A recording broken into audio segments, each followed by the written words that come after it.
Hello friends, કેમ છો બધા? ગુડ મોર્નિંગ, જય શ્રી કૃષ્ણ, જય Jalaram. Welcome to NCK diaries. તો આજે આપણે પનીર ટીકા મસાલાની રેસિપી શેર કરીશું.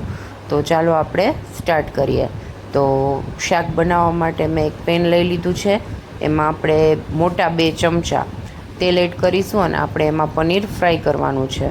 તો જો પનીર એકદમ સોફ્ટ અને ખૂબ જ સરસ છે, જે આપણે ઘરે જ બનાવેલું છે. જો તમારે પનીરની રેસિપી જોતી હોય તો કોમેન્ટ કરી અને રેસિપી લખજો, એટલે હું તમને રેસિપી શેર કરી દઈશ. તો જો આપણે બધું પનીર અલગ છૂટું પાડી અને મસ્ત આપણે ફ્રાય કરી લઈશું.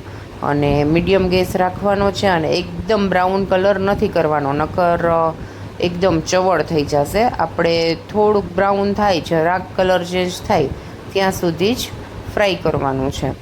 અને પનીર બરાબર ફ્રાય થઈ જાય એટલે આપણે એમાં થોડુંક મરચું અને મીઠું નાખી દઈશું, એટલે પનીરનો સ્વાદ મસ્ત થઈ જાય. એટલે શું થાય કે અંદર ગ્રેવીમાં આપણે એડ કરીએ ત્યારે પનીર મોડું ન લાગે, કેમ કે ઘરે બનાવેલું છે એટલે પનીરમાં આપણે મીઠું એડ કરેલું નથી. તો તમે જોઈ શકો છો મસ્ત આપણું પનીર તૈયાર થઈ ગયું છે.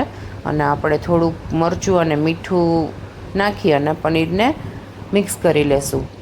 અને હવે આપણે ગ્રેવી બનાવીએ. તો આપણે જે પનીર જે તળ્યું હતું એ જ તેલમાં આદું, મરચાં, લસણ, ડુંગળી અને ટમેટું આપણે એકસાથે પીસી લીધું છે. આપણે 3 મોટા નંગ ટમેટાં લીધા છે, 3 ડુંગળી લીધી છે, 2 મરચાં અને 1 નાનો આદુનો ટુકડો લઈ અને એકદમ જ્યાં સુધી તેલ છૂટું ન પડી જાય અને જે ડુંગળી ટમેટાની જે કાચા આપણને જામ મોઢામાં આપણને એવું લાગે કે કાચું છે તે ન લાગે ત્યાં સુધી આપણે ધીમા તાપે થવા દેશું. હવે જો જાનકીનો મસાલો આવે છે, પનીર ટીકા મસાલા, અથવા તમે જે કંઈ શાક બનાવવું હોય તે અલગ અલગ મસાલો આવે છે. એનો ટેસ્ટ ખૂબ જ સરસ આવે છે. આ કોઈ પ્રમોશન નથી, પણ અમે પર્સનલી આ મસાલો યુઝ કરીએ છીએ. તો જ્યાં સુધી ટમેટાં ડુંગળી બધું ચડે ત્યાં સુધી મસાલાને એક બાઉલમાં લઈ તેમાં થોડુંક પાણી નાખી અને હલાવી લઈએ. એટલે શું, આપણે ગ્રેવીમાં જ્યારે એડ કરીએ ત્યારે ગાંઠા ન પડે. તો જો મસ્ત આપણે મસાલો હલાવી લેશું, ત્યાં આપણી ગ્રેવી પણ એકદમ સરસ થઈ જશે અને તેલ છૂટું પડી જશે. તો ચાલો આપણે ગ્રેવી જોઈ લઈએ. તો જો તેલ થોડુંક છૂટું પડવા લાગ્યું છે. આપણે હજી 2 થી 3 મિનિટ ચલાવશું.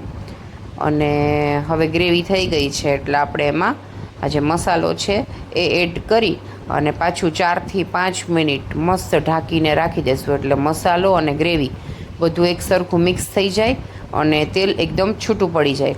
અને આમાં મસાલામાં બધી જ વસ્તુ આવે છે, એટલે આપણે ખાલી જે ડુંગળી ટમેટું હતું એના ભાગનું અડધી ચમચી મરચું અને અડધી ચમચી મીઠું એડ કરેલું છે, નકર આપણે એક કોઈ મસાલા આમાં એડ કરવાના નથી. અને જો તમને ડુંગળી અને મરચાં જે કટ કરેલા આમાં ભાવતા હોય તો તમે એ પણ નાખી શકો છો. અમારા ઘરમાં કોઈ નથી ખાતું એટલે અમે ખાલી ગ્રેવીમાં પનીર જ એડ કરવાના છીએ. તો જો મસ્ત એવી ગ્રેવી થઈ ગઈ છે અને આપણે હવે એમાં પનીર એડ કરી દીધું છે અને પનીર નાખી અને 2 થી 5 મિનિટ આપણે ગ્રેવીનો ચડવા દેશું, એટલે બધું એક રસ થઈ જાય અને મિક્સ થઈ જાય. તો લાસ્ટમાં આપણે ધાણા ભાજી નાખી અને ગાર્નિશ કરી અને મસ્ત પનીર ટીકા મસાલાનું શાક રેડી થઈ ગયું છે. તો ચાલો આપણે જોઈ લઈએ આજે જમવામાં શું છે. પરોઠા છે, જીરા રાઈસ છે, શાક છે, ડુંગળી, છાશ અને પાપડ. જો રેસિપી ગમી હોય તો લાઇક, શેર અને સબસ્ક્રાઈબ કરજો. બાય.